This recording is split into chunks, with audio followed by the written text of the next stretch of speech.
And welcome to the DEMETER and SmartAgriHubs Gender and Agri-Tech webinar.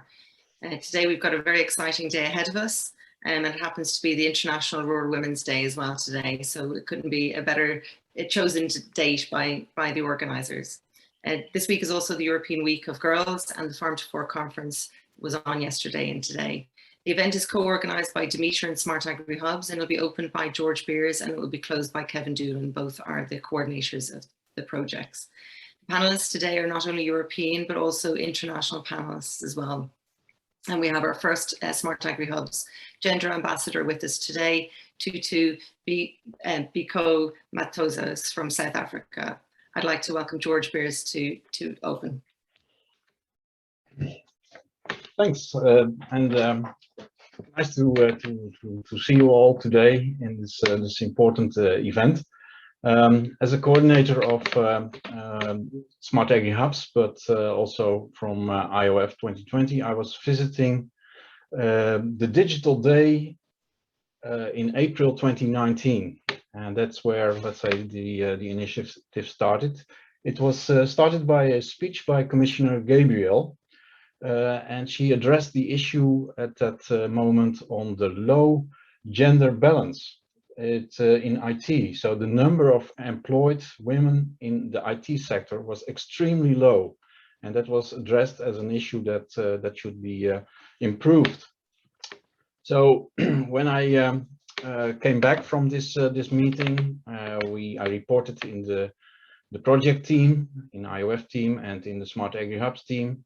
And I asked them, what can we do as a project, as an H2020 project? What can you do about this issue? Can we contribute to that one way or another?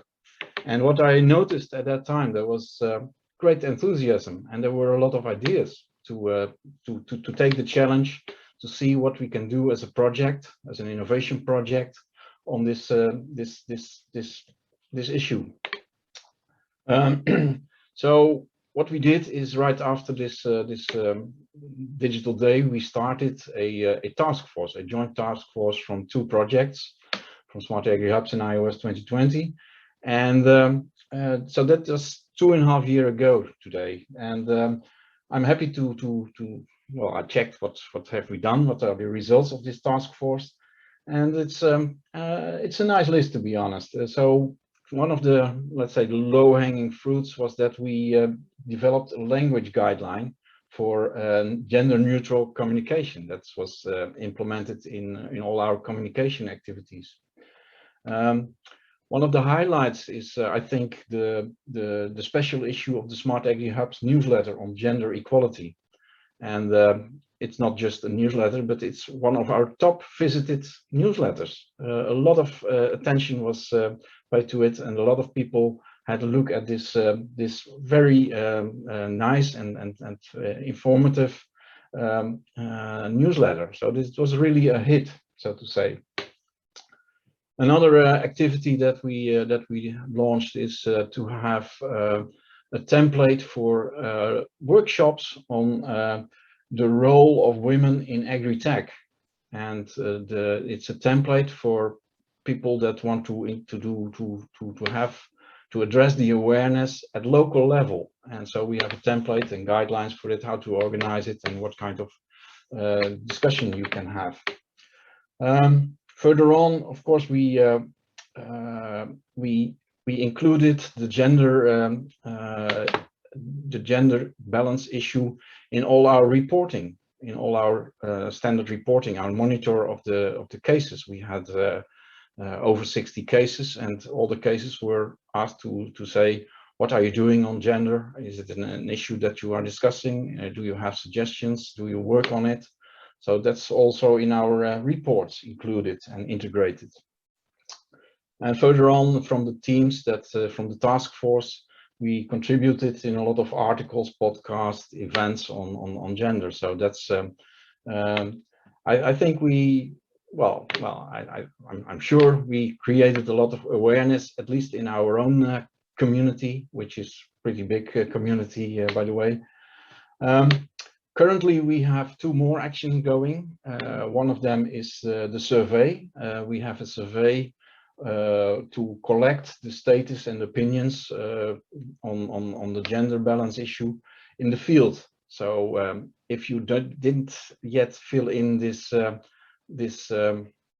survey, please take a look at our latest newsletter, the SmartAgriHubs newsletter, and take the link and fill in this survey. You would help us a lot with that. Another action that is ongoing is that we feel that we have to explore and collect more fundamental aspects. So we invited scientists to come up with papers, scientific papers, and we have an agreement with the scientific journal Sustainability to have a special issue on gender equality. So if there are scientists among us, please feel free to submit a proposal, to submit a paper on that. So overall, I think the task force had a great impact, at least on the awareness and the relevance of the gender equality issue. And I think there are also, we shared a lot of ideas on what you can do with it. And now I'm extremely pleased to see that the awareness also jumped into other projects, and it's great to have our colleagues interested in the issue, and I'm very, very happy that we could co-organize this event together with DEMETER, and it's excellent to see that also other projects are joining this meeting, which is I think very good. So I'm very happy with this virtual event. I hope we can have it physical one day later on. And I think, or I hope, that this is the next step to a more gender balanced agri-tech community. And I wish you a fruitful and pleasant and inspiring meeting. Thank you.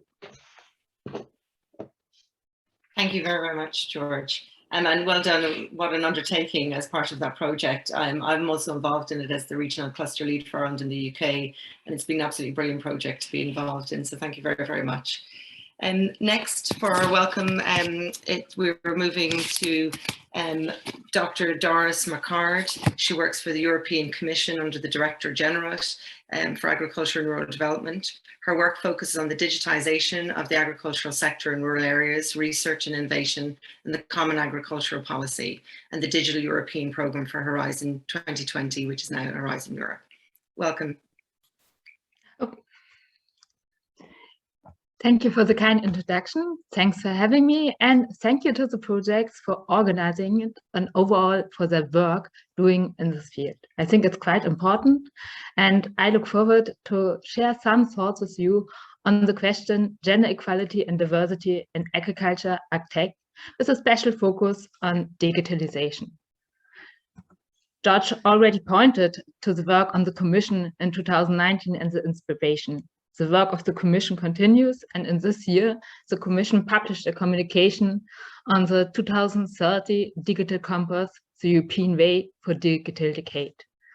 And against this background and the context of this event, I would like to raise the question, what would be a digital decade without women in the driving and taking seat, without digital services shaped for women and shaped by women?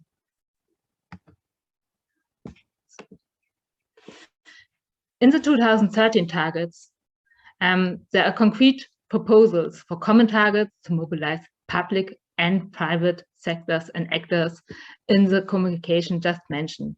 And the key cornerstone and one key indicator on the top list is a digital skilled population and highly skilled digital professionals. And if you look at the table on the slide, it's about ICT specialists. It's not only about increasing the specialists, but also to have convergence between women and men. So, and currently you see it, it's only about 18% being women. So it's quite some work ahead of us. So, and one aspect to be raised here, a gender gap is not only a question of equality.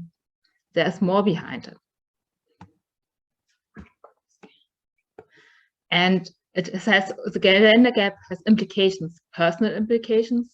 Maybe women are as good in some digital competences as men, but do not get to certain positions because of certain cultural reasons or stereotypes. There are societal implications.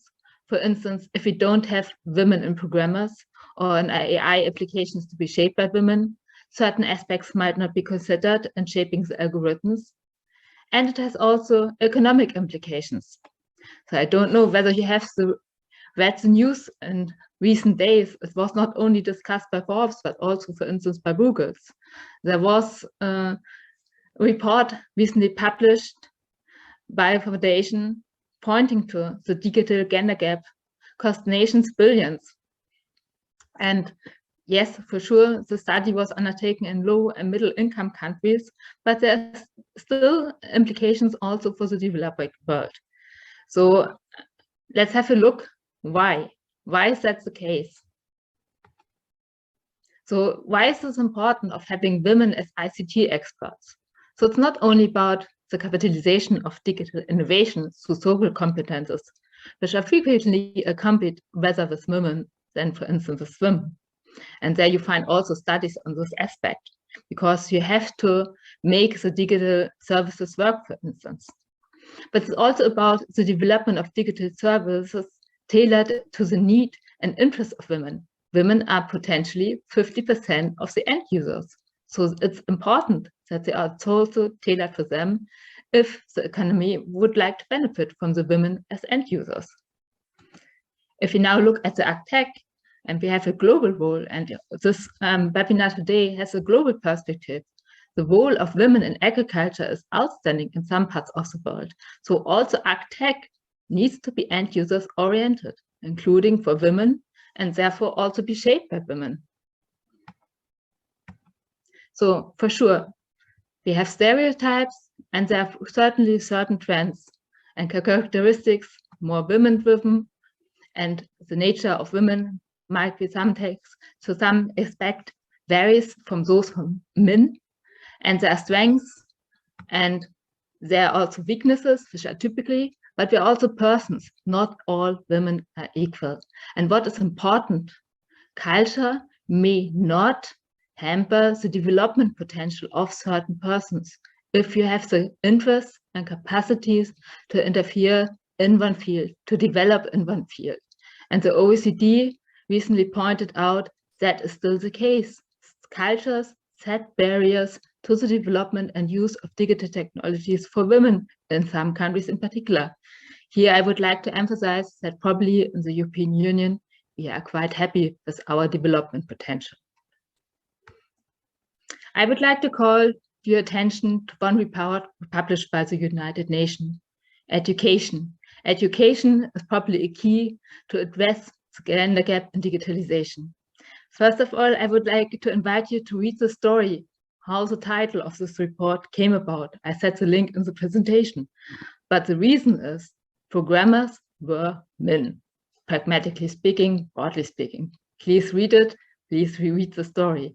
But the main message is it's not only about education, but education tailored to the interest and thinking of women to enable them to gain the digital skills necessary to interact, to compete.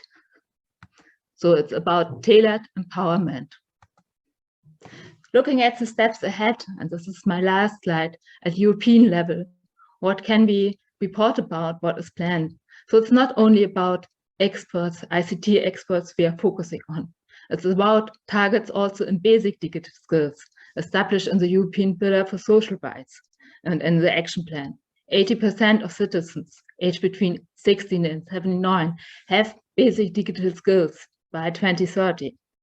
So that is an ambitious aim, but probably manageable. Then we have the European Skills Agenda, just revised, apologies. And there under Action 6, we have the skills to support the twin transitions, so the digital and green transitions. Then there's a declaration of digital principles announced by the Commission in the earlier communication I mentioned at the beginning. And also that will focus on digital principles concerning the society and the society dealing with digital questions.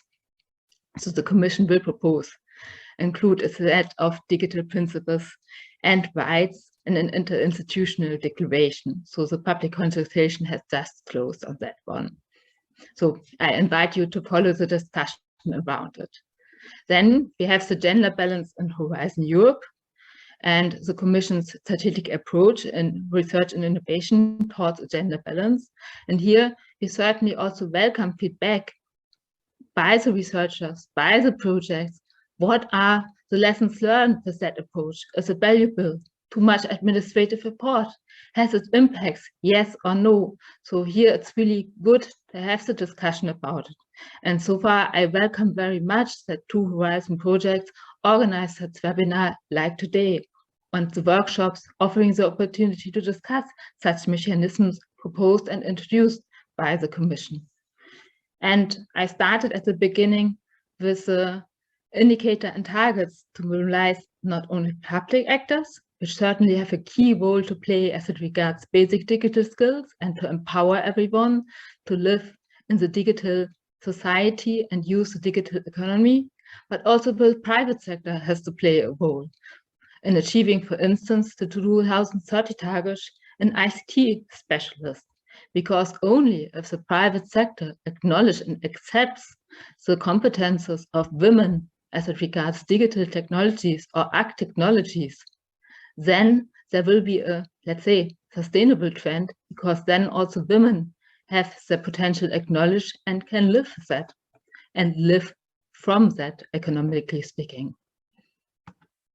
And finally, yes, pathways for a digital and tech decade with women in the driving and taking seat. I look forward to the discussion about how we manage that the digital decade is shaped for women and shaped by women. Thank you for your attention. Doris, thank you so much for your presentation. It was really, really interesting. I'll be looking forward to to getting the slides and reading that story.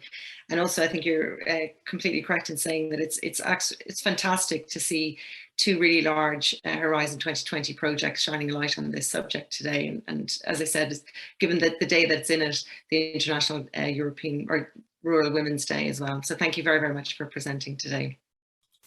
Our next speaker, which is our first keynote, Federica Bastille, is Head of Agriculture and Land Management Programme at the Institute of the European Environmental Policy. She spent 8 years leading one of the largest federation of environmental NGOs and campaign on the Common Agricultural Policy, advocating for more sustainable agriculture and farming across Europe. Before that, she worked at the European Commission, Directorate General for Agriculture and Rural Development. Faustine? Thanks a lot. Thanks a lot for inviting me today. It's a pleasure to be with you. And I'm very sorry I cannot stay for the whole event and that I have to leave right after my presentation, but I'm happy to respond to questions afterwards via emails, etc. It is so great to be in a panel full of women like the one of today. It always feels very empowering, as I would say. And too often, unfortunately, in my career, I found myself as the only woman in the panel representing the environmental side. So yeah, it's really, really great to be so many today. So I've been invited today to say a few words about a blog and a small piece of research that we have recently published on gender and CAP decision making. As we know today, science is unequivocal about the urgent needs for radical change in the way we produce food and consume food if we want to stay within planetary boundaries. Yet, unfortunately, one of the most influencing policy behind that, namely the Common Agricultural Policy, is heavily criticized for not stimulating and encouraging the necessary transition towards sustainable farming practices in the sector. And the outcomes of the latest reform, unfortunately, seem to confirm that there is a preference for status quo versus necessary systemic changes.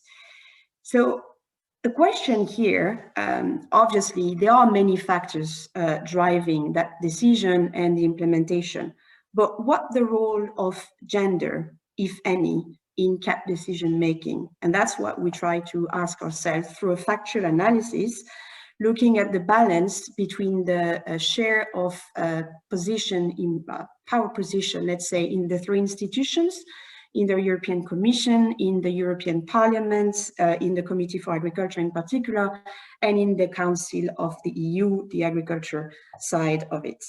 But first, we looked at farm level. What's the role of women in sustainable alternatives? Well, first of all, on average, as most of you know, I guess, in Europe, 30% of the farms are owned by women, are led by women. But in reality, there are many more farms involved in farming than that. It's just that, you know, they are behind a man, or they are helping for administrative tasks, etc., and they do not appear in the data. So there are more than 30% of women involved in farms in Europe. Conventional agriculture, what we found in the literature was that it is reported as masculine and characterized by gender inequalities in terms of wages, technologies, and land. And alternative practices are therefore seen as a way to challenge traditional gender division of agriculture work. Sustainable agriculture is seen as a means of emancipation and empowerment of women. In a study in France on organic farming, it was interesting to see that often it's actually a woman who is behind the initiative to transform, to convert towards organic farming. And sustainable agriculture is seen as substantially lowering the barriers to entry for women by reducing capital and land requirements, providing learning opportunities to acquire the necessary skills, improving farm income, and enabling farms to locate in urban and suburban areas, as opposed to rural regions. So the questions we ask ourselves next, given that women seems to play a key role in the transition towards sustainable alternatives, how many of them are actually deciding on the CAP and its direction? So in the European Parliament first, the share of women sitting in the ComAgri is below 40%, specifically 38%. They hold 33% of the rapporteurs and shadow rapporteurs position for this reform. For the previous one, actually, what we found was that it was actually no woman was appointed as rapporteur, not shadow rapporteur, but there was no rapporteur as a woman. In the council now, and in particular the agriculture side of the Council of Agriculture Ministers, on average, since 2013, only 22% of the presidency seats were held by women. And we found the same in the European Commission. Since 2004, only one woman held the position of agriculture commissioners, which means 1 out of 4, so 25%. And we also looked at the largest farm unions across Europe, because obviously they play quite a pivotal role in the CAP implementation and decision-making around the CAP. So we looked at EU Federation and key national unions in France, Germany, Spain, Poland, Denmark, and Italy. And there again, we found a very low percentage in terms of representation of women in leadership positions, because it's only 22%. So I believe that the conclusion is rather clear here. Decision-making around the CAP is not gender balanced. Of course, it would be very premature to draw a direct link between these figures and the way the decision is being made and the content of the decision around the CAP. But making it explicit is actually the first step in starting the conversation. And given that for climate policies, it has been reported that in female-led countries, climate policies are found more stringent and more ambitious, we actually can legitimately ask ourselves whether or not the outcomes of the CAP negotiations would be different if it were more gender balanced. Thanks a lot for listening. Thank you so much for that, and some really, really interesting points. If you have any questions for Faustine, as she said earlier on that she wouldn't be able to attend the full event, but we will be able to forward questions on to her via email. But there's also a Q&A chat just at the bottom of everybody's screens as well if you want to put your questions in there. Okay, thank you so much for attending today and for presenting. And as you said, it's really quite interesting to have all females today, which is absolutely brilliant. And I have noted that over the last maybe year or two that, you know, there was meetings where you attend and it was predominantly male. Now you're seeing that there's a surge of females joining those meetings, which is absolutely brilliant. So thank you very, very much. Thank you. Thank you. Bye. Our next keynote then is Helenka Patriks. She's the Programme Officer, the Gender Equality and Women's Empowerment at FAO, and the Global Coordinator of the European Union funded United Nations Rome-based agencies. The joint programme on gender transformative approaches for food security and nutrition, and previously in her role as Gender and Development Officer, she led FAO's work on gender responsive rural advisory services, as well as CEDAW implementation and related policy assistance. I know today we're very on point because it's International Rural Women's Day, but I believe tomorrow is also European Day of Nutrition. So, Helenka.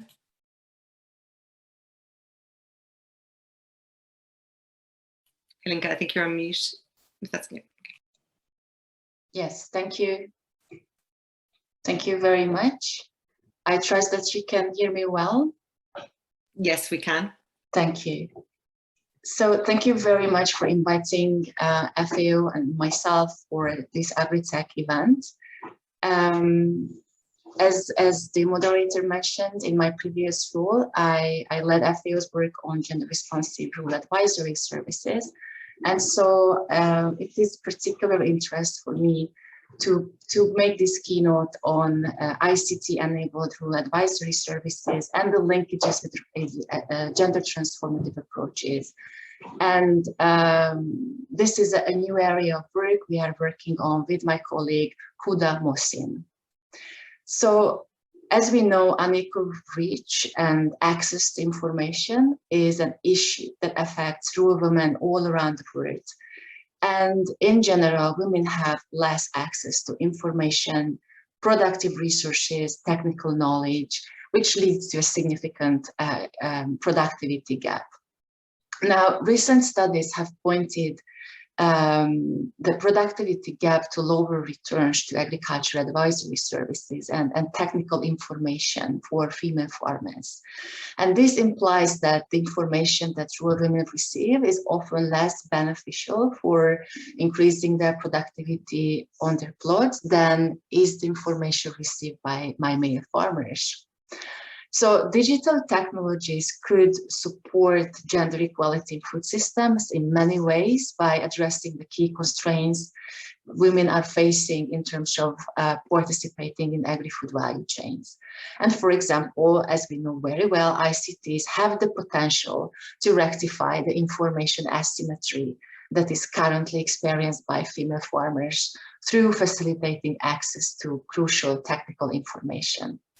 So indeed, digital technologies can augment and support the farmer extension system, as gender responsive digital advisory or extension services can supply female farmers with real-time access to relevant data and information to support sustainable farming practices and also climate smart solutions, including high quality agronomic data, weather data, or price information.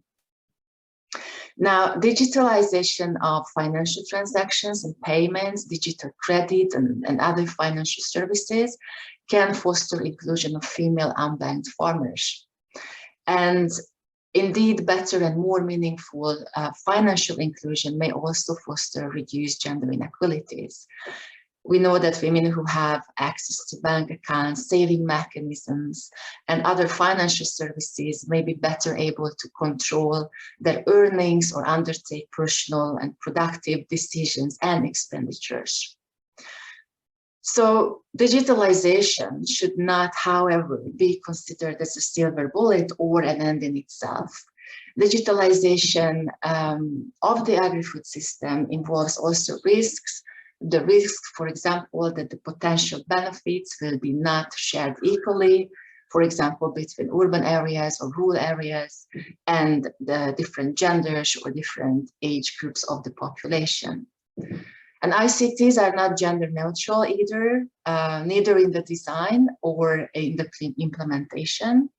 And the digital gender divide is not simply a question of access to digital technologies, but it is also about the capacity to make meaningful use of its access. For FAO, digitalization represents a new emerging area of work, also called by the new era to promote inclusive rural transformation, to tackle poverty, hunger, but also gender inequality, especially in today's context of the COVID-19 pandemic. FAO realizes that rapid technological uptake without an inclusive and sustainable development approach risks exacerbating existing inequalities and further excluding those who are already marginalized, including rural women at times.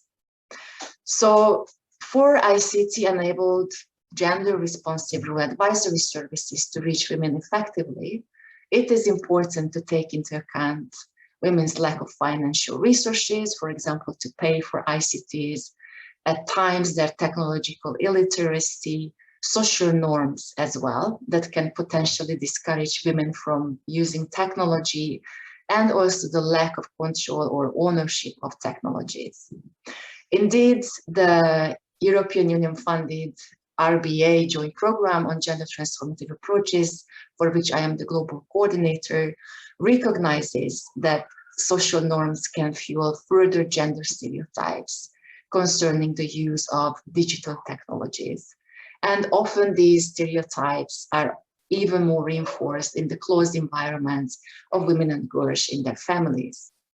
And this requires understanding the target population, the social context, but also triggering behavior changes that can lead towards transforming these constraining gender norms and attitudes. Now, tackling the discriminatory social norms requires also changing the narrative on women and girls in the STEM fields. And this requires providing relevant digital literacy training to rural women, target communities on the importance of women's participation in digital society, and lobbying for an enabling policy framework that fosters women's and girls' full participation in the digital economy. At the same time, it is utmost important to address the ingrained stereotypes and social norms that lead to discrimination against women in STEM fields. The joint program is encouraging the uptake of gender transformative approaches to examine, to unearth, and then address the root causes of gender inequalities, including social norms, unequal power relations, and other discriminatory social structures, and to identify appropriate measures to effectively advance gender equality and women's empowerment. And lastly, of course, upscaling of all these interventions will be achieved and can only be achieved in partnership, strengthening existing and building new strategic partnerships. And in this respect, we are really committed to assist governments and other partners bridging such multidisciplinary digital divides and transforming the social norms to ensure that really everyone can benefit from the benefit of digitalization. Thank you so much for your attention. I'm happy to say, and it's a pleasure to stay until 12 o'clock around, which is due to my other commitments. Thank you so much. Linka, thank you so much for that talk. Absolutely inspirational. Thank you very, very much. Again, just to remind everybody that you can put questions for Linka or any of the other panelists in the Q&A, and we'll have the Q&A at the end of the presentations. So our next presenter is Teresa Hux from FAIRshare. She's the project manager for the EU-funded project FAIRshare, and she has worked with the School of Business in University College Dublin in the area of public perception, and has spent some time in more policy-orientated roles working with the likes of Ireland's National Rural Network to promote maximisation engagement with Ireland's Rural Development Programme. Teresa? Thanks, Hazel. Thank you for that introduction and good morning, everyone. So as Hazel said, I am currently the project manager of the Horizon 2020 FAIRshare project. And today I'm just going to briefly introduce you some of the insights we find, I suppose, around women in advisory services towards their use and perceptions of agri-tech. So first and foremost, FAIRshare is a Horizon 2020 project, and we're a coordination and support action project focusing on enabling the farm advisory community to prepare farmers for the digital age. So FAIRshare is a 5-year, €7 million funded project, and it's coordinated by Teagasc here in Ireland, and we have 22 partners from across Europe. But our broad aim is to ensure that farm advisors effectively use digital tools and services to support a more sustainable agriculture into the future. So what are some of the key drivers then for digitalization in agriculture? Well, first of all, we know that there's a demand from farmers for better and more specific advice to aid their decision making, and there's also that demand from advisors to be able to provide that advice. At a policy and societal level, we're also looking for always more data in relation to agricultural production and processes, and also in terms of administration processes at government and industry level to streamline and make them more efficient. And the advance of low-cost digital technology has also pushed that to the forefront. I think it's never been as more prevalent, I suppose, within the last 18 months or so, where we've seen COVID-19 push advisory services and everyone, I suppose, to using digital and digital means of extension very much more. So FAIRshare, our ambition and challenge, I suppose, is to bridge the digital divide that exists within and between advisory services and for farmers. And when we speak about the digital divide, what we're talking about is the low or uneven uptake of digital technologies. So if we look here to the left, we can see that some of the factors that impede this are expense, so the cost of digital technologies, the understanding of how to actually use them, the motivations for using them, and things like connectivity as well, so rural broadband or 4G. So while we're trying to get farmers to participate in the digital age, we're trying to do that by increasing the use among farm advisors first and foremost. So how are we doing that in FAIRshare? So first of all, we're trying to build the awareness of existing tools that are out there. So we focus very much so on what's already out there. We're not focusing on developing new tools. And we do this by developing a FAIRshare DAT, so digital advisory tools and services, as we refer to them, to the project inventory or a platform. So what we want that to be is essentially a one-stop shop for someone to come to and see all the tools or technologies that are already out there. So I urge anyone that's listening today that may or may not have already seen it to pop onto our website here at the bottom to have a look at that inventory, that platform, and see what's there. Or if you have a tool that you use and it's not there, please feel free to upload it, because we're trying to share that as broadly and as widely as possible. And we're increasing that all the time. The second part of our project then is around engaging with advisors to practically engage with and implement that in different advisory contexts across Europe. So we're doing that at the moment through user cases, and these can be also known as living labs. So they're multi-actor projects that aim to implement that at the advisory and in real life situations. So why are we focusing on farm advisors and FAIRshares?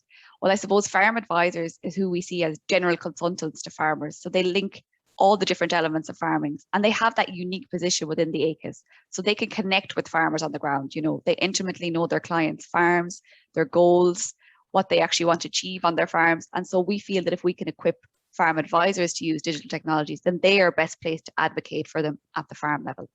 However, we know, much like the farming across Europe, as Faustine said, farm advisory services are historically male dominated. So today I'm going to present just a few snippets of results that we have gone through some of our research in FAIRshare to point to some of the differences, I suppose, and differences in perceptions between male and female advisors. So the first is an EU survey that was taking place among advisors in 2020. So there's around over 660 respondents. Over 370 of these are male and 270 were female. But first and foremost, we asked them, you know, what are the categories of DATs or digital technologies that you used? So as you can see by this graph, they're actually very similar in terms of what male and female advisors say that they use. So the one-to-one farm advisory service is still very prevalent. Webinars, things like the digital newsletter. Well, we can see that females edge ahead a little bit in terms of their social media and also in terms of the messenger services. Also, when we look at what did the farmers actually ask you in regards to digitalization, again, they're very broadly similar, but we can see the females, once again, were actually asked a little bit more in terms of around the social media usage.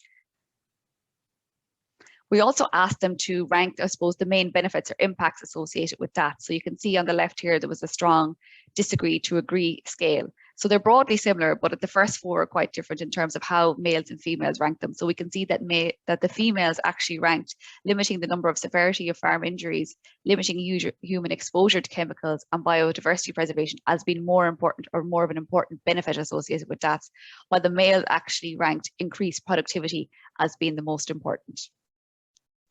Another piece of research that's ongoing is from a master's student, Jennifer Bracken, who's actually funded by FAIRshare, and she's based in Teagasc here. And her research looks at the application of digital advisory tools and services within a farm advisory context. So she recently launched a survey with Teagasc farm advisors here in Ireland. So in Teagasc, we have around 270 farm advisors, and approximately 20% of those are female, so in between around 50 to 60. And she actually got 54 female respondents in this and 162 male, so quite representative across the organisation. And just for a bit of context, in Ireland, we have around 900 farm advisors in total, and 200 of those are women. So a good bulk of them are actually based in Teagasc, so quite representative in that sense. But in terms of their attitudes, in terms of DATs are worth using, we can see that females here, in terms of the agreements, strongly agreed mostly, and followed by that, the males kind of pipped them on the agree, but they also somewhat agreed that. So quite a high ranking in terms of how they see DATs as being worth using, or digital technologies. I am confidently able to use DATs to carry out farm advice. We can see here again that they strongly agreed with this and agreed and are very close in terms of the males, but somewhat agree. So very similar in terms of that. But interestingly, I suppose, in terms of their intention to use DATs or digital technologies in the next month, we can see that the female in the top 3 agreements ranked all these a little bit higher. So they're a bit more positive, I suppose, in terms of their use of DATs and how they're going to use them in the future. And in the interest of time today, we did ask them in terms of ranking their current use of tools and what they actually intend to use more in the future. So there was things like e-mapping or analysis and benchmarking tools, but one I've pulled out as being interesting is the use of communication and dissemination DATs or digital technologies. So it's linking very much back to the EU survey in terms of social media and communication, that again, that the women seem to use this a little bit more, or be a bit more prevalent in that in comparison to the male. Now, as I said, these are all kind of preliminary results, particularly from Jennifer's study, so a lot more drilling down to be done. But in conclusion, I suppose today, what we can say is we know that there's an imbalance between the number of male and female farm advisors, but there does appear to be more females coming on stream. Their use of digital tools in their work is very similar, which is important for supporting all farmers and farm enterprises. Women appear to be more positive in their attitudes towards DATs, and specifically communication DATs they seem to be a bit more prevalent towards or more positive towards. But again, we can drill that down a little bit more. And I think, I suppose, to end on today's note, there needs to be a recognition of women's involvement at farm level by advisors and advisory organisations and others. And I think this would have an impact on women progressing to having more farming careers and then more agriculture qualifications, and indeed qualifying as farm advisors. So to end, I just want to acknowledge Jennifer and her supervisors in UCD in Teagasc, and also the FAIRshare project partners that were all involved in this. And to end, just if anyone has any questions or at any point wants to get in contact, here's our contact details and our social media links. So that's it from me today. Thank you very much. Teresa, thank you so much. Really, really interesting statistics there. And it's great to see that there's, you know, the volume of advisors across the country, I suppose, the number of females. Again, if anybody has any questions, you can pop them in the Q&A, and Teresa will be part of the Q&A at the end of today's event. Thank you very, very much. So our next presenter is Katrina Umsky. She's employed as an associate for fruit growing and viticulture in the R&D sector of Montegin wine and grape brandy producer. She's a master's student in fruit growing and viticulture and winemaking from the botanical facility at the University of Montenegro, and she's part of the DEMETER project, actively involved in the pilot focusing on disease prediction and supply chain transparency for orchards and vineyards. Katrina? Good afternoon to everyone. Sorry, just to turn. Hello to everyone, and thank you for invitation of this panel. My name is Katarina Pavicevic, and I'm working as associate for fruit growing and viticulture in company 13 Plantage from Montenegro in development department. Montenegro is a small country, but it's a country of great wines. The company 13 Plantage is the winery and presents the biggest producer of grapes and wines in Montenegro. The company owns the largest vineyards in Europe in one complex with surface of 2,310 hectares. We produce about 11 millions of wines, 22,000 tons of tables and wine grapes, 1.5 million kilos of peach. We also have 10,000 olive trees, and we produce our olive oil. Also, we have 1 million vintage grafts and 100 tons of truth. Annually, the company produces 70 million bottles of wine and brandy. Company has 3 wine cellars for producing and for aging the wine.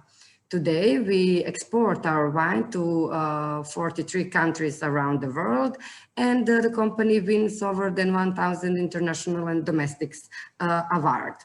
Until 2012, the company is licensed to carry out scientific research in the field of agriculture, and development sector of our company has implemented more than 20 national and international projects.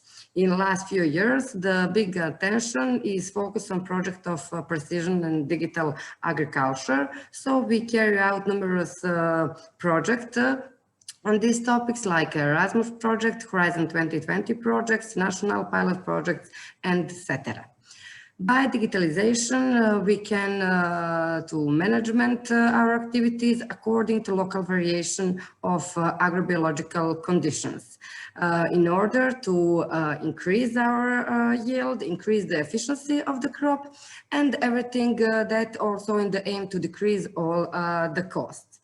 One of these projects is Horizon 2020 project DEMETER, which presents the biggest project in the domain of precision agriculture and also in agriculture in Europe. This is a project with 60 partners. We implemented 20 different pilots in 5 different agri sectors.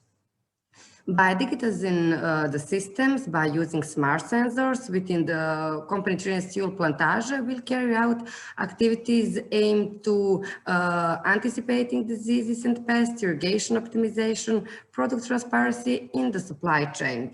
So we have aimed to follow our products from the field, from orchards and vineyard to the end consumers. By using sensors and IoT technologies in our business, we are working on the future development of our company, the implementation expansion of the use of IoT and cloud solutions, together with analysis of data collected during the DEMETER project execution. This will help the company to understand the real problems and the mistakes in irrigation and protection practices so far, as well as to identify improvements that could be made in the future. Also, in these projects, we received for free using the digital sprayer with device for digital monitoring and operation management in period of 2 years. We also purchased and installed the equipment in the field as meteorological station, digital pheromonic traps, the devices and sensoring for monitoring soil moisture. When we're talking about the gender balance within the DEMETER project, we have the following numbers. In a leadership role, there are 37% are females and 63% are male. In terms of staff working in DEMETER, 36% are female and 64% are male. In our company, in research and development department, we have some different situation. The ratio is 70% for female and 30% are male. We get to conclude that changes in technologies progress are constant and they're constant of fast development. It is necessary to follow the trends in the development of agriculture in the world and at the same time adapt to it by restructuring production and introducing innovation. And young people and women are the ones who are the fastest to accept changes and adapt to them. Young farmers are the future of our agriculture, of sustainable development, production of safe food and preservation of environment. There are a number of stimulative measures, especially from e-market European funds, which encouraging the young generation and women to stay in a rural area. preventing discrimination and caring for the rights of rural women who make up a large part of workforce in Montenegro, as among the priorities preferred by current leadership of Ministry of Agriculture, Forestry and Water Management of Montenegro.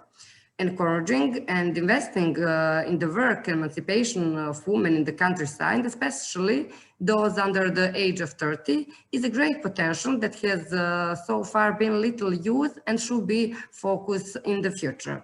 Women, when it comes to mastering the skill of work in agriculture and agribusiness in Montenegro, can deal with men on an equal footing.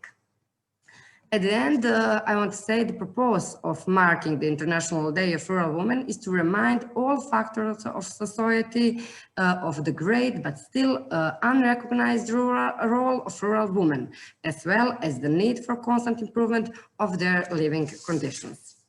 Thank you for your attention. Enjoy Montenegrin wines. Thank you. Katrina, thank you so much for that presentation. It's absolutely brilliant to see these pilots coming to life through these large-scale European projects as well. And I love the images at the end of your presentation as well. Thank you very, very much. Katrina will be around for Q&A at the end as well. So just if you have any questions for her, please pop them in the chat or pop them in the Q&A at the end. So our next presentation then is Tutu Biko Moshiko.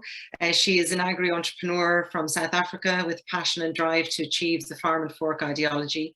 She's the first SmartAgriHubs Gender Ambassador, and she's currently serving on various industry structures, including the African Farmers Association of South Africa as National Executive Council member, the South African Women's Desk National Office, Transformation and Value Chain Committee, Beef Ambassador Programme, and the National Emigrant Red Meats Producers Organisation. Tutu? Thank you. Am I audible? Yes, we can hear you perfectly. Greetings to all the distinguished guests and everyone from all the corners of the world. It is a good morning on the southern tip of the continent, which is South Africa. Allow me to write on the protocol that has been observed by the program director and fellow panelists. It is a huge honor and a privilege to be granted an opportunity to contribute on issues on behalf of women at large, not only as the first ambassador of the EU SmartAgriHub, but as a farmer and an agripreneur myself, as part of celebrating International Rural Women's Day. In my world, we honor and sing praises to them by saying, Alala Mbokoto. There's no English translation for that. You'd have to excuse me. I myself, like any other leader of the current generation, am part of women that are riding on the shoulders of many brave women that hold the bull by its horns and continue to fight for the recognition of rural women in Africa.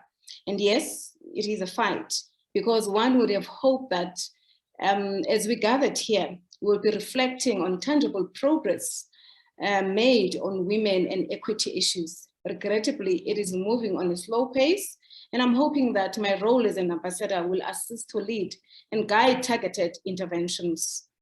As indicated by my fellow learned panelists, these women are the backbone of our livelihoods. Hence, it is very important that we dedicate time and zoom in their role as active participants on the agribusiness value chain amid the technology era. I wouldn't dwell much on the barriers as they have been demonstrated by our fellow panelists. However, the issue of access to land is a key barrier to our sustainable and profitable farming activities. So it's important that we fast track and implement policies and strategies that seeks to unlock this critical enabler. I'd like to bring to our attention that the arable capabilities of the entire African continent are within the rural areas. So we need to focus on interpretation and creativity coming from these areas as they are informed by issues on the ground. My panel, as they're informed by issues on the ground, as also alluded by my fellow panelists. My appeal to the envisaged partnership between EU and Africa Gender Agritech is that we must be informed by evidence-based targeted intervention with a clear action-oriented approach. deliberate efforts for awareness on existing tools, as already alluded by the panelists, support the availability of technology in rural areas, train the targeted beneficiaries to understand and utilize the technology efficiently and profitably so that they can maximize their profits within their farming activities. We also need to value and endorse the innovation that comes from rural women. It is one thing to expect and impose high tech that is not even available to rural women. We must also understand that while they haven't reached the ideal commercial space, they keep their local value chain vibrant through food production. So we need to elevate the rural indigenous knowledge, which, by the way, contributes to the very organic produce that is required in most parts of the EU. I had a privilege of contributing on the EU Organic Fair Trade in South Africa 2019, and it was quite clear that there's a lot that can be exploited by developing the rural communities to be able to perform actively and sustainably in terms of equity and the contribution on the economy of the sector. We also need to be mindful of the fact that there are no targeted funding model that talks to rural women. As you might be aware, the issue of collateral, which by the way is land in the context of South Africa and most part of the continent. So we cannot start then to expect them to be able to actively participate without that aspect of land access. And when I mean land access, I mean sizable land access, right? Because if then agriculture has an opportunity to carry or be, to be the backbone of our economy, it starts from the land issue, accessible land to women. We also then to make sure that we have an appetite to endorse the technology and the innovation that comes from those areas. In the context of South Africa, I would want to be bold and say there's rural and there's extreme. Or the extreme will be those areas where you don't even have access, there's no access to ICT yet. There's a potential for those areas to be elevated and contribute in billions of rand in the context of the agri sector. One would like to mention the areas like Eastern Cape. There's a drive that start from around Butterworth right to the top as you approach a KZN. Those areas, if they can get attention, they have a potential to almost double the contribution of the sector and help us to achieve the bigger goal, which is having a job creation and also having a growing sector in as far as agriculture is concerned.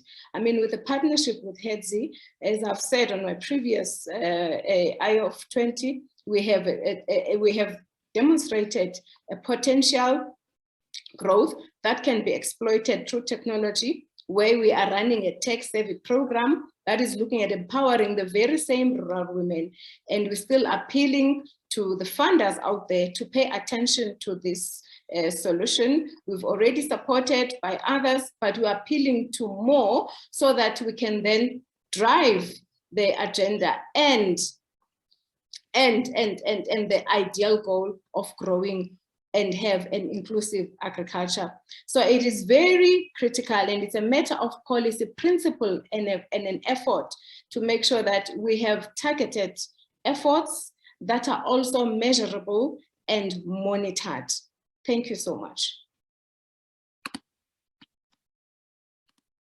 Tutu, thank you so much for joining us today. We really do appreciate it. If anybody has any questions for Tutu, you can pop them in the Q&A at the end. Really interesting to see the differences between South Africa and Europe in your talk. So the next person now for today is Federica Bastille. She's a farmer, she's 28 years of age, and she went back to agriculture in south of Italy after working as a manager for Amazon in London. She manages a farm with her father and her boyfriend. Within her farm, a circular ecosystem has been created, which includes crop cultivation for animal feeding, animal livestock for cheese production, a biogas plant, and a plant-based sewage treatment facility. Federica? Thank you. Thanks a lot. Can you see, it's really not much of a presentation, but if you can see, I'll use a few pictures to tell you a bit more about what we do here in Fattoria della Piana. First of all, thank you for having me. And I also thank Federica for making me aware of this initiative that really resonates with the work we do here every day. I really enjoyed all the presentation that came before me, and I found them highly informative. So that a big thank you for that to all my fellow speakers as well. I'm here to represent Fattoria della Piana. We are a cooperative that operates across all the sector of the dairy industry and dairy chain. And in 2008, we started working on environmental sustainability, and we now are considered an example of circular economy, and we'll later see a bit more of why. So, as Hazel has mentioned, here it looks like a very complicated explanation of our small ecosystem, but it's quite basic. So we start from the land. We cultivate more than 260 hectares that we use to produce forage. That constitutes more than 98% of the feed of our animals. So we have directly 900 cows that are in our stables, and from our stables we mainly get three things. We get energy from the solar panel that we have on top of all our barns, and that allow us to reduce our consumption of energy from non-renewable sources. And we also get manure, and we'll get back to that in a second, and we get milk. In total, in a year, we get approximately 3 million liters of cow milk. That, together with the 3 million liters of sheep milk that we collect from more than 100 shepherds around the area that are members of the cooperative, we, in our dairy, use it to produce cheese. Cheese that we mostly sell on local region directly, because we have a fleet of more than 20 trucks that we power with methane. And then we sell through normal supply chain types across the world and in the rest of Europe. So the other thing that comes out of our dairy is whey. Whey is a typical byproduct of the dairy industry, and together with manure, it was the original reason why in 2008 we developed the first biogas plants here at our farm. That was also one of the first in the whole of south of Italy. The biogas plants then turned out to be a key factor for us, because it not only allowed us to see our byproducts as resources, but it also allowed us to create a network with companies nearby. In fact, today, more than 200 small companies operating in agriculture all around Calabria, which is our region, provide us with mostly olive pulp and orange pulp, because those are the kind of agricultural businesses here in the area, and that allows us to produce electric energy that is sufficient for more than 6,000 families. So we sell that to the grid, and we also are able to produce heat that we then use in our dairy. From our biogas plants, we also get digestate, that is a perfect organic fertilizer that we then use in our crops, increasing this circularity idea that we see here. This allows us to create value not only for ourselves, but also for the fellow companies around that used to have to pay to dispose of this waste. And unfortunately, a lot of them were quite small. Very often, the cost of disposal was a bit high, so they tended to dispose of it illegally, creating a lot of pollution. So that also allowed us to reduce the pollution around the area from these wastes. To close this, we also use plants to purify the water that we have here at the farm. So we have more than 6,000 small plants that are basically with the bacteria that they have on their bases. They kind of purify the water, reducing the pollution factor of our water, bringing it back to water that we can then use in our fields for agricultural purposes. So this is quite briefly to discuss what we see and the efforts that we kind of put in place for environmental sustainability. But today, I also wanted to talk to you about the effort that we try and do to raise awareness around social sustainability. With our 120 employees, most of which you see here, this is quite, this is a couple of years old photo, so it's time to update it, but it still quite well represents us. We have more than 15 different nationalities, and more than 40% of the people working here at Fattoria are female. The people who work here at Fattoria, the women working here at Fattoria, are also in key roles. And when we analyze the population amongst the employees that are younger than 35 years of age, this percentage actually increases. So that gives us hope that it will be even higher in the future. I know that 40 is not the majority, but it's still quite higher than the comparable companies operating in the agricultural sector here in the area.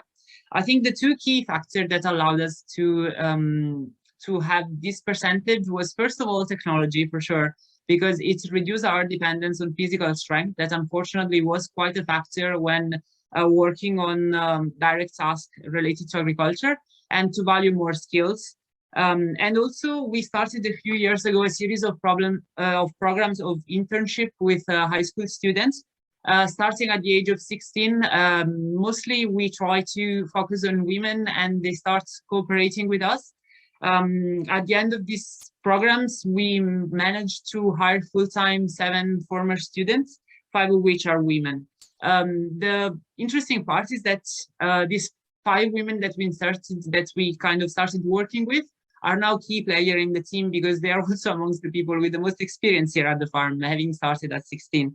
And I think it's quite interesting to see how, for a lot of women who before, who are quite young, having seen that agriculture is a sector where they can thrive and they can make the difference, we were able probably to insert them in a sector where they probably wouldn't have, because all the factors that my fellow speakers have discussed so well before me would have probably factored them out automatically.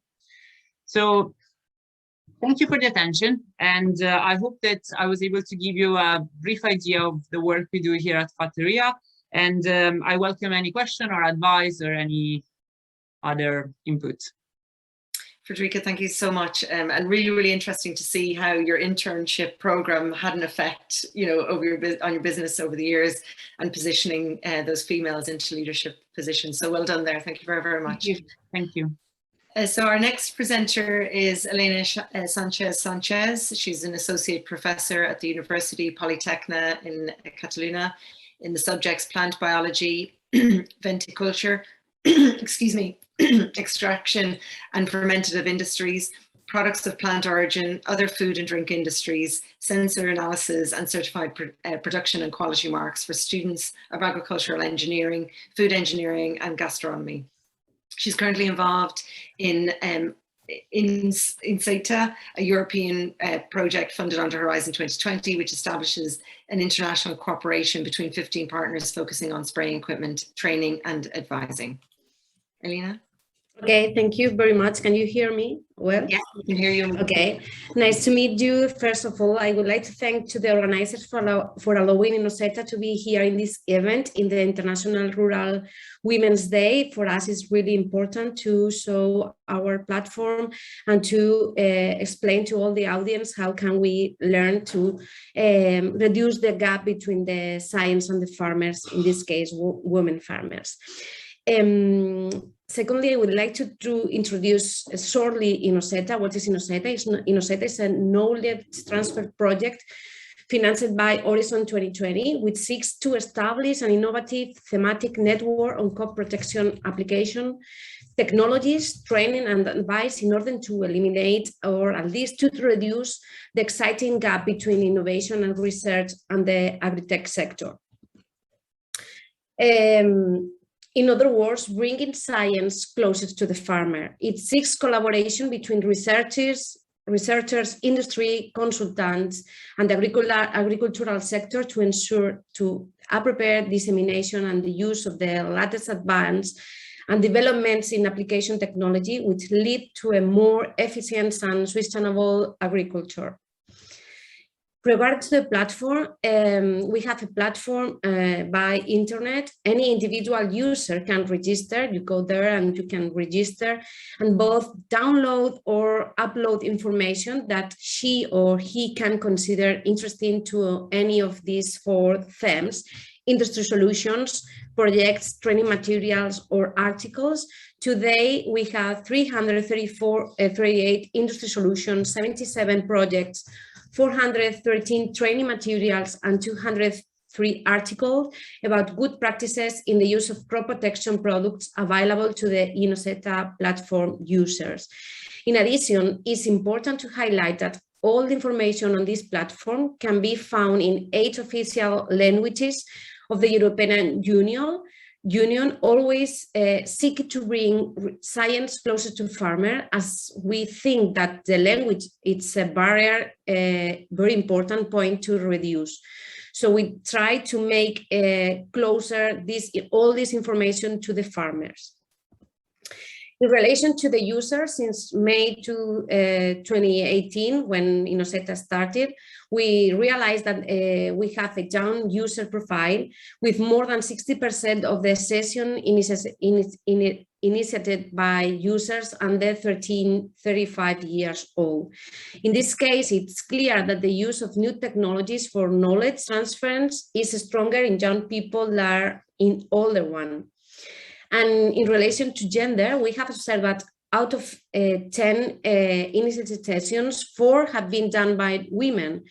This does not mean that they are all of them are women farmers, but they are women in the agricultural sector as researchers, advisors, or other professionals in the sector. So we are really happy to have all these women that use Innoseta platform.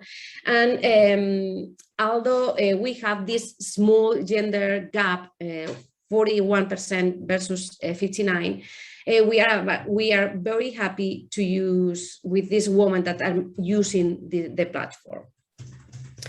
In this end, we have an example of a woman farmer user of Innoseta platform. She is Ana Lacita, an olive oil farmer from Spain, and we have a short video that we can share to show the use of the platform by her.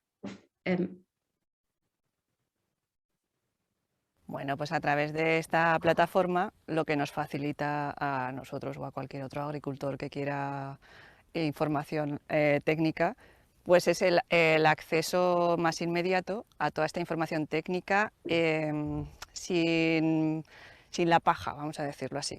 Vamos directamente al grano, con informaciones técnicas que además pues bueno, normalmente no accedes a ellas, pues son investigaciones que se hacen en universidades o en centros de investigación que difícilmente, porque se publican en otros idiomas, puedes acceder a ella. Pues bueno, pues es un poco limpiar la paja e ir al grano, como se suele, una expresión muy típica, pero bueno, que explica muy bien esta aplicación.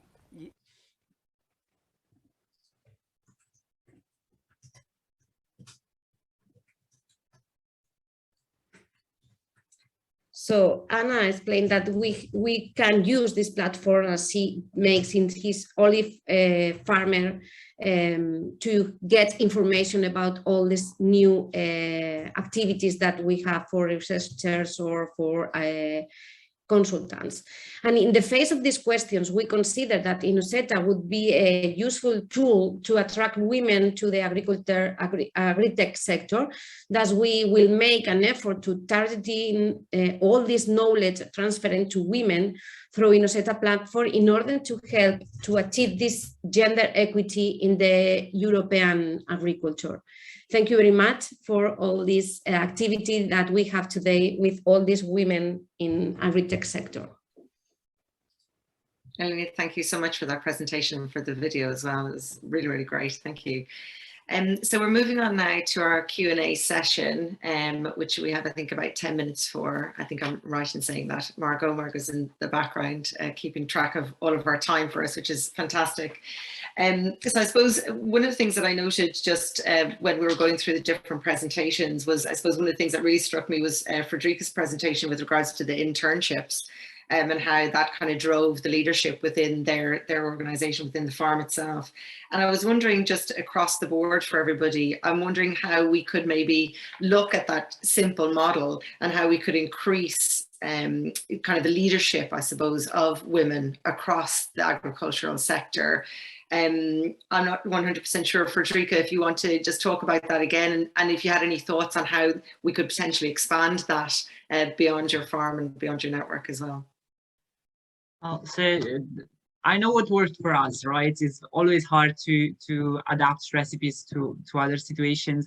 I think here in south of Italy, this is particularly permanent because there is a small, not that small degree of thinking that women should kind of stay here quite protected. They are often not allowed to be sent to uni in north of Italy or elsewhere in Europe. That obviously wasn't my experience, and I'm grateful for that, but a lot of women are kind of left behind in a way here in south of Italy. So I think for us, this solution works quite well, because these people who were left behind then become the propellant for the engine that is south of Italy. And I think they become key player, being also quite willing to take on hard work and efforts to increase their knowledge and skills, because they want to prove, they have something to prove. Mm-hmm. So I think that worked quite well. I think it probably, often when you do gender specific things, they don't always work, because they seem to interest only a percentage of the population, while probably working more with high schools on internship to show them that agriculture is not what it used to be, is not what they remember it being from the history books. I think that in general could work. But how we could mix that, I'm not that good at imagining right now. You caught me on the spot. Does anybody else have any comments? No? I'm just wondering as well, maybe, sorry, was somebody going to come in there? Yes, just few. I want to fully agree with her. I think there's a need to focus on the transformation of the mindset, because the previously young people kind of associated with agriculture with hard labor, and they could not be exposed to the bank balance of it, the economics of it. And so we need really then to focus having a curriculum that is also inclusive of agriculture, so that they understand the critical role that the agri sector is playing in the biggest part of the economy. Thank you. Mm-hmm. I'm also just wondering out loud as well, you know, taking, for example, Teresa's project that she presented, FAIRshare, and even the likes of SmartAgriHubs, George and Demeter, Kevin. I'm just wondering, you know, with those particular projects, is there an opportunity there from the, you know, the high schools or the you know, the university stages to kind of do that sort of, you know, reintroduce that kind of use case? Is that a possibility? I think Hazel, I'm just going to jump in. Yeah, I think what Helinka proposed in her presentation in terms of digital tech and kind of giving almost a balance, because it's almost available to everyone. It doesn't gender discriminate in that sense, that it kind of does open it up a little bit more. And I think even in Ireland, you know, and even across the European Union, we know that, you know, that there is a gender imbalance, we know. And as Faustine said, we know that, you know, there's a lot of women working behind the background on farms who don't even recognize themselves. I know I've seen research from a master's student in Teagasc, and she done a survey with women farmers in Ireland, and they, even though they had completed farm tasks, they didn't even count themselves as actually working on the farm, even though they were doing a lot of the admin work and stuff in the background. So they are very much contributing to that. I think digital technologies has a huge way of actually implementing what Tutu is saying in terms of getting the mindset out there. I think there is a mindset, sometimes you hear in industry, if you can't see it, you can't be it. And I think there's a lot of women out there now. And even in terms of Ireland, we see a new women in agriculture stakeholder group who are really prevalent at the moment on social media and in the media. And they've kind of shown this kind of new age of farming, I think, for women. And it's very important at that young age, at the agricultural critical or curriculum level, whether that's at ag science level in secondary schools, that it's at that level as well that it's been introduced. Because I know from my experience going through that, it wasn't really a thing that you even really thought about, to be honest. It wasn't even in farm advisory, you know, it could be pushed a little bit more. So I think it needs to start at that level, and digital tech can definitely, you know, expand that horizon for female farmers and for seeing what other women in the sector are actually doing.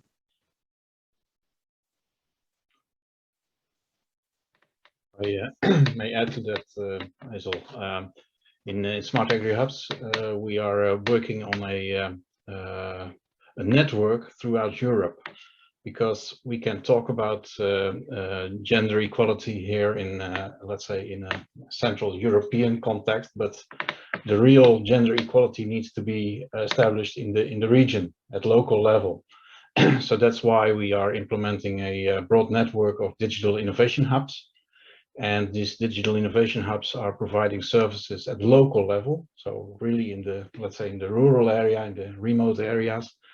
And the reason why SmartAgriHubs also adopted this gender equality topic is also to promote gender equality at regional level, at local level, in the local languages. And I think that's important, that we don't only discuss here at from, let's say, European projects, but we also have to reach out to the region and to the local communities.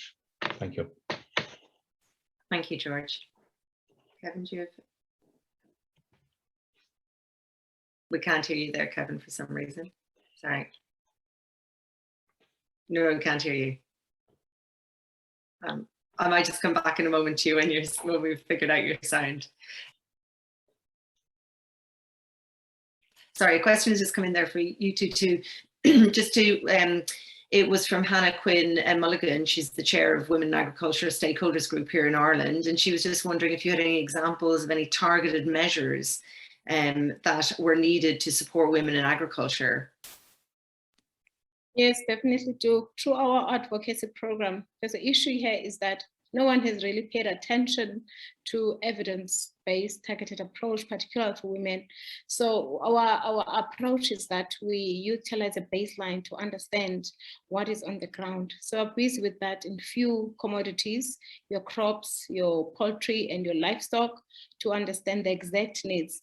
And that will also help us to influence the type of funding model that is required to assist with those women. So I can exchange the programs through interested stakeholders in the interest of time. Thank you. Thank you, Tutu. Just off the back of that, then I'm just wondering, like, how can we share more of these kind of success stories or things that we've already undertaken? I know on your presentation, Katrina, that the success of what you were doing is really quite evident, and through those European projects like DEMETER. But I'm just wondering, like, how do we share those type of success stories more widely? And as George quite rightly said, I suppose more locally then as well, to ensure that we have that uptake, both on an educational level and with the younger women out there, I suppose, as well. Yes, for my opinion, social networks are definitely one of the best storytelling today. But of course, the publishing various material, flyers, articles, magazines, journals, and books in this field with the implementation of as many projects with this goal is the best way to promote women in agriculture and agri-tech, of course. I think we also need support of our government, of state members, a lot of programs and calls and support programs to include a lot of women in this area. Katrina, then I suppose off the back of that, we've talked a lot about kind of grassroots and how to encourage women into agriculture and how to bring them forward from an educational perspective. I suppose then my next question then maybe to Doris then is around kind of how do then they elevate themselves up maybe to be included at a policy level or a decision-making point, and could you maybe talk to us a little bit about that, Doris, if that's possible? Yes, thank you. I think first of all, I would like to totally acknowledge the point made by George and also by others. The grassroots level and the regional level is important. And there, for instance, also translation makes a difference, because we are talking here in English, but who of the rural women can follow the webinars? The majority probably not. So, and so far the rural networks, be it the EIP, the European Innovation Partnership Network, for instance, or the national rural networks, who do a lot of promotion and translation work and bring it down and to break it down in language, play a very crucial role in communicating such messages and also such experiences. And also then the transmission to have, let's say, key persons at the ground to communicate it through the different, let's say, channels. And here I think in some countries, social media will be the key. Local social media, but in other countries that might not even be the key media to reach out to rural women by large. So that also differs worldwide, globally, from region to region. So I think it's really about local tailored communication. I think as it regards the policy level, at a very abstract cross-sectoral level, I presented the ambition. For instance, the Commission pointing to the need of a gender balance, for instance, of ICT exports. For sure, that is in a very abstract level. But in the different agendas, that ambition is that then picked up. For instance, it will be translated into the actions on skills. We have, for instance, a strategic research ambition to have a gender balance that has been transposed, for instance, into some Horizon Europe requirements. And I pointed to that, and it's an attempt by the Commission and policymakers, member states included, but we also then need the feedback. Does it have an impact on the project implementation or not? And there we are also curious to gather it, and I invite you and use this opportunity then also, for instance, to discuss it within the Horizon projects and to provide the feedback or provisions we have then for the ERP operational groups. If we have a seminar on that, how would it come back, how is it perceived at the ground? So this feedback is quite important if we make actions and introduce it in certain action plans, and also rule vision and follow-up action plans or Horizon Europe to get the feedback from the stakeholders. That would be very helpful. Thank you. Great, thank you very, very much, Doris. It's really interesting that you're saying about the working groups, because that was kind of one of my next questions, I suppose, was how to try and get those working groups working together more efficiently and more effectively. But I think you're right, it's a really key thing to do. And also I think just based on what you were saying, that's where the Smart Agri-Hubs project will probably really come to the fore then, these localized digital innovation hubs on the ground that will really activate those localized, very localized communities. I'm just wondering if Kevin, I know Kevin had to go, I think he had to drop off. I'm not 100% sure if he's just back on. I don't see him there on my screen, so I might just give him 1 or 2 minutes. And I might also just put another question to the audience as well as a comment. So Hannah Quinn Mulligan just said, thanks a million to Tu and Teresa for the shout out.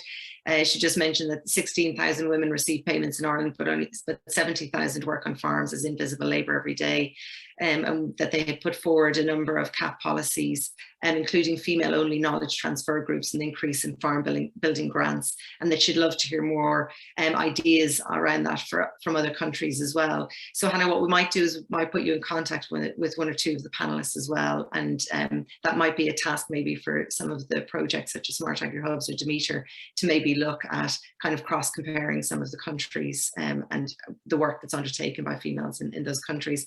And certainly with Tutu as the ambassador as well, I think it'd be a really good opportunity to do something like that as well. Kareem did mention the gender equality seems to be improving slowly but surely, and they were wondering though what would be the next major steps to achieve. And is there an example of a gender equality plan for Horizon Europe projects? Is it ambitious enough, I suppose? Does anybody want to come in there?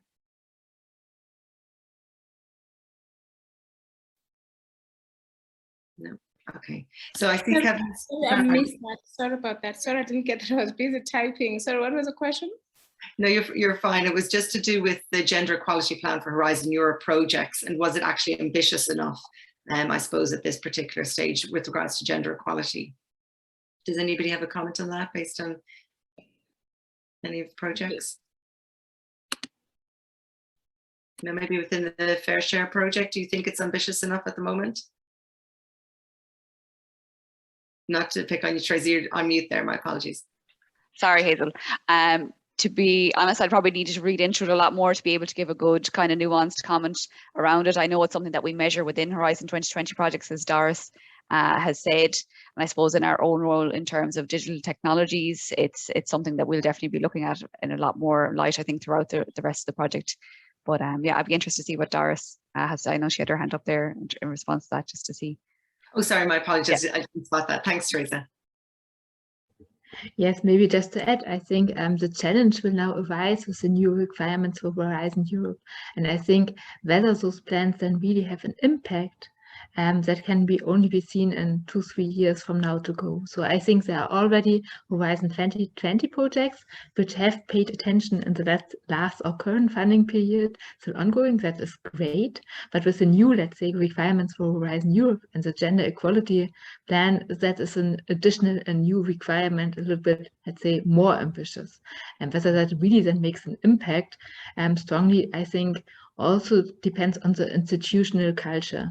So is it only a plan on paper, or does it really have an impact in the organizations? Because that often starts at organizational level. So in the individual partners in one Horizon Europe project will elaborate a plan also on their level. And it's not only how it is handled here, which is great at, let's say, cross or partner level and at project level, but here each partner will be required, which bigger partner, public institutions at least, and whether that makes an impact, then I think will strongly depend on the vision of the individual partners as well. So, but we hope it will encourage a movement, discussion, stimulate, and then hopefully make an impact also. I think you're right in saying that, Doris, like it's moving it from the paper into realization. And I think this webinar today is just a perfect example of that. I suppose this has been on the agenda for both SmartAgriHubs and DEMETER, and the fact that they've decided to come together to do a joint webinar, and I think it's absolutely brilliant. And I think it would be really good, and it was really exciting today, but it would be great to see other other webinars similar to this or workshops like this that we could take kind of lessons learned from other countries and into Europe. And certainly, I thought Federica's point was a really, really good example as well. So I suppose that's all we have time for today, but I would like to close. Well, Kevin Doolan will actually close for us now. He's Executive Director at Walton Institute. He's the project coordinator for DEMETER, which is a large-scale EU project which deals with the digital integration of the agri supply chain from farm to fork. And DEMETER is a total budget of 17 million, 60 partners in 18 countries. And I'd also like to just say congratulations to Kevin and his team. They won the European Web Awards last night in the category of Better World. So well done, Kevin, and to the team. I'll pass over to you, Kevin. Thanks, Hazel. I hope you can hear me now. Yeah, yeah, my video is going to be shaky. I had to switch the call to my phone. My laptop speaker just died for some weird reason. So, I really enjoyed this morning's workshop, and thanks to the organisers for arranging this. It was really good. I just want to recap a little on this morning's discussion. So, we started out with George, and he highlighted how gender equality is a very strong focus in SmartAgriHubs and has gained a lot of traction through project reporting and newsletters and other initiatives. And we have quite a similar situation in DEMETER. For example, we're contacting the leads of our 20 pilots to bring gender equality more to the fore. Actually, closer to home as well, in our own organisation, the Walton Institute, we're already building on our existing measures to meet the Commission's gender strategy for research and innovation. I also want to congratulate the DEMETER team for winning the awards last night, and particularly Cheryl Baldwin, our web designer, and Grania Deline, our dissemination and communication manager. It's a great result. Turning to some of the speakers then, I think Doris posed some very interesting questions about what would a digital divide look like without women in the driving seat? And I think it's really important to see the EU 2030 objectives of a tech-savvy continent where everyone's digitally empowered. Doris also discussed the personal, societal and economic implications of the digital gender gap, and noted the importance of women in ICT tailoring solutions for female end users, which is something we need to really think about. Faustine then was discussing how the CAP doesn't really stimulate the necessary transition towards sustainable farming, and where the preference seems to be maintaining the status quo rather than improvement. And I thought it was interesting that she noted that in relation to CAP, the significant underrepresentation of women related to reform decisions, agricultural presidency seats and leadership positions. So there seems to be quite a lot of work to do to address that. Helenka then was discussing the level of technical information provided to women in agriculture, and it seems to lag behind that of men, which in turn causes a further widening of the digital gender divide. And she said, I thought it was a good point, that digitalization of agri-food system isn't really a silver bullet, and we need to make sure we maintain equality in that regard as well. And then on to Teresa. I was very interested to see the work on the FAIRshare project, and it's one I've been following quite closely. I'd really encourage people to log into that project website and look at those very interesting survey results that they have there around DATs and other digital technologies, and the usage divide between male and female users. And Katrina, of course, presented one of our great pilots from DEMETER. And it was really good to hear that in Montenegro, for example, the Ministry of Agriculture has really prioritized the prevention of discrimination and caring for the rights of rural women. And Katrina, I'm looking forward to sampling some of the wines in Montenegro once this travel restrictions from the pandemic finally lift. Going further afield then with Tutu, she brought the discussion outside Europe and into Africa, made a very compelling story about the plight of and the fight for women's rights in the continent and the steps that are being made to address that. She noted that substantial access to land is highlighted as a really key barrier that needs to be addressed by policies and strategy. And I note her appeal to the EU-Africa partnership is that we need to have an action-oriented approach that's very much driven by real data. I also enjoyed hearing how Federica moved actually from a high-tech industry in the UK to farming in Italy. I'd love to hear the background to how that actually happened. I loved her depiction of the circular agri-economy in her region in Italy, but more so the efforts around, I suppose, social sustainability, where technology was highlighted as a key enabler for the strong gender balance they're showing there, as well as their internship programs. And I think we can all learn a lot of lessons from that, Hazel.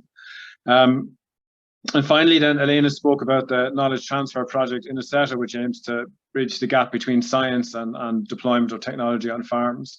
And it was good to see she noted quite a strong uptake in terms of gender balance on the platform. And again, you know, I would encourage as many people to engage in that as possible. So just to close, I really want to thank all our speakers and organisers. I think it was a really excellent and important event. So well done to everybody, and I'm going to hand back to you, Hazel. Great. Thank you very, very much, Kevin. And thank you very much for the note and all of the panelists and the close and everything. It was really, really insightful and really interesting. Again, everybody, thank you so much for today. As Kevin did say in his close, we have done a lot of work and we still have a lot of work to do. But I definitely think this is one of the most significant stepping stones, and I've been really proud to be part of this. I would just like to say one last thank you, which is to Margot and to Grania in the background for really, you know, doing all the heavy lifting on this particular event for us all to come together. And I hope to see many more of these events. And thank you very much to all of our panelists for participating. We will send all of the presentations and the video of today to all of the attendees as well. And thank you so much for taking the time to attend today. Thank you very, very much. Bye. Thank you. Have a good day. Thank you. Bye. Bye. Bye. Thank you very much and goodbye.